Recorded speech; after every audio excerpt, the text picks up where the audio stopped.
Hello नमस्कार दोस्तों। ये कहानी की लास्ट भाग है। उन्होंने कविता का फोटो देखकर इतना तो बता दिया कि ये औरत यहाँ नहीं आई थी। फिर कौन लाया उसे? ये अनसुलझी पहेली थी। चेहरा किसी को याद नहीं आ रहा था। कविता और संजय की जान पहचान के सभी लोगों के फोटो दिखाए, मगर उन्होंने मना कर दिया। एक दिन मम्मी ने पुलिस को बताया, कविता ने एक साड़ी खरीदी थी। उसकी फॉल लगाने के लिए वो साड़ी उसी दुकान को दे आई थी। जिस दिन कविता गायब हुई थी उस दिन उसे वह साड़ी लानी थी।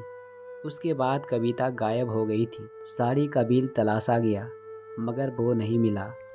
पुलिस को एक क्लू मिल गया था।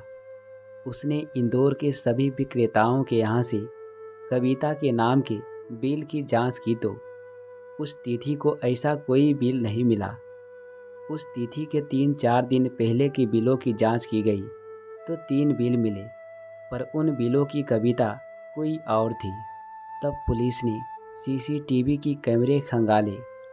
कविता बस स्टॉप की ओर गई थी। उस रास्ते पर जितने भी सीसीटीवी थे सब चेक कर लिए। उससे पता चला कि कविता उधर गई ही नहीं थी। उसके बाद कविता के घर से चारों ओर जाने वाले रास्ते के सीसीटीवी खंगाले गए। तब एक सीसीटीवी में वह नजर आई। उसी रास्ते पर एक और सीसीटीवी में भी वो नजर आई, मगर उस रास्ते पर वहाँ कहाँ गई होगी ये समझ में नहीं आया। पुलिस ने पूरे इंदौर में मुनादी करा दी। कविता के बारे में कोई भी सूचना देने वाले को 25,000 रुपये का इनाम दिया जाएगा। और तो कोई सूचना पुलिस को नहीं मिली, मगर एक दुकानदार ने पुलिस को ये कहा कि वारदात वाली तिथि की सीसीटीवी रिकॉर्डिंग एक व्यक्ति मांग रहा था।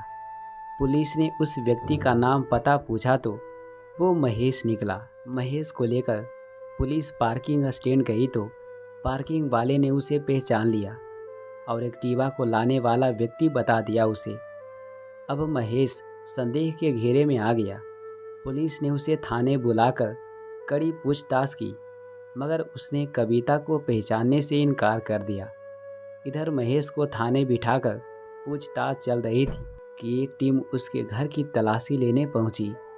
जब माला ने कविता का फोटो देखा तो उसने सही सही बता दिया कि वो कविता को साड़ी दिलवाने उसकी दुकान पर लाई थी, मगर वो दुकान उस घटना के अगले ही दिन बंद हो गई थी।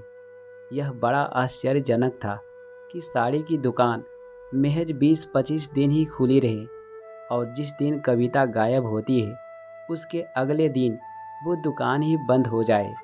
कुछ ना कुछ तो बात है, कोई तो राज है। महेश की जमकर खातिरदारी की गई, तब जाकर वह टूटा।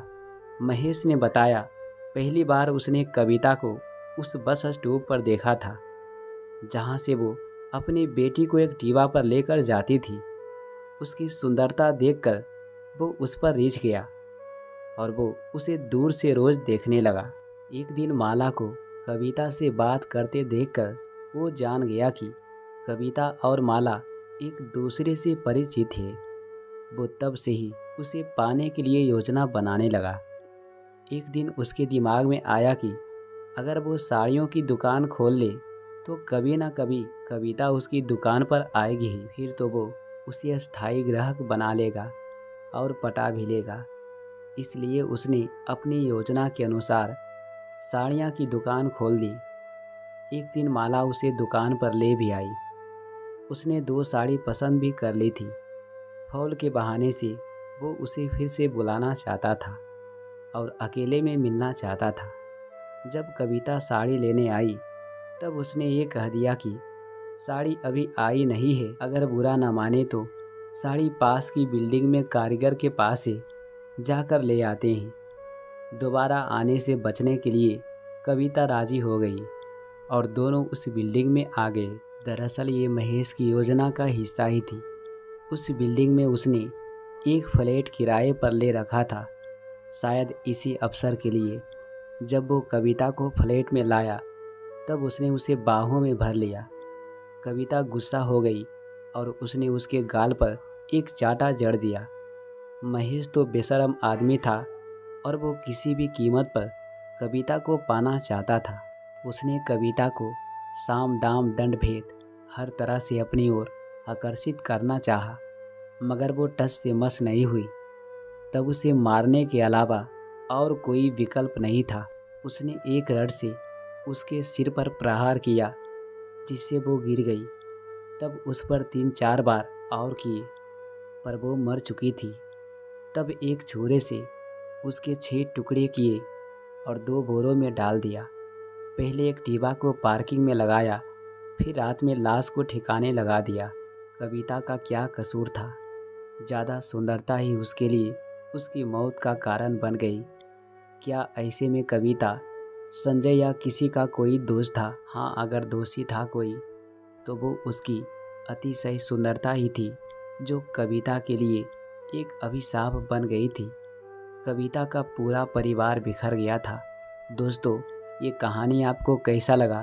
प्लीज़ कमेंट करके हमें ज़रूर बताएं। तो चलिए मिलते हैं अगली कहानी में। यहाँ तक बने रहने के लिए आप सभी को दिल से शुक्रिया।